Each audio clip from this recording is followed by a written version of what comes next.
সকালে মাংস, রাইতে মাংস, দুপুরে মাংস, বুঝতো খাইতে খাইতে এখন আমরা কি করেছি, ভর্তা ফ্যামিলি হয়ে গেছি।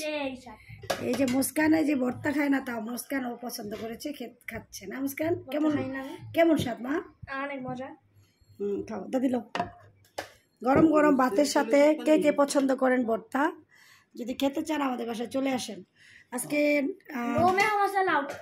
বের হয়েছিলাম একটু বিড়ালের মাছ কিনতে, হঠাৎ করে ফোন আসলো, একটা পাগল আপু পড়ে পাগলা মেডাসনে পড়ে আছে, তো তাকে গোসল করাতে গেছিলাম। তো আসার পরে কেন জানি মন চাইলো যে মাংস দিয়ে ভাত খাবো, একটু ভর্তা দিয়ে খাবো। তো এখানে টমেটো, কালা বেগুন এবং লটকা শুটকি, রসুন, পেঁয়াজ, কাঁচামরিচ, শুকনো মরিচ সব কিছু দিয়ে ভর্তাটা বানিয়েছি। এই যে দেখতে পাচ্ছেন, খাইলে চলে আসেন নাকি?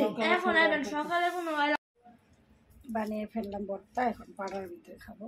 এই যে দেখতে পাচ্ছেন, এখানে আছে কি কি, কালা বেগুন, টমেটো, লটকা শুটকি, রসুন, পেঁয়াজ, কাঁচামরিচ না? দাও রেখে দাও, আমরা এখন ভাত খাবো। যদি কারো খেতে মন চায়, সকালে গরু, দুপুরে গরু, রাত্রে গরু, খাইতে খাইতে বোরিং হয়ে গেছি আমরা শুধু। এই যে সব কিছু একসাথে নিয়েছি, এখন পাড়া পুরতা দিয়ে পিসবো। আসসালামু আলাইকুম। আজকে একটু অন্যরকম ভর্তা বানাবো, নতুবা প্লেটটা নেব।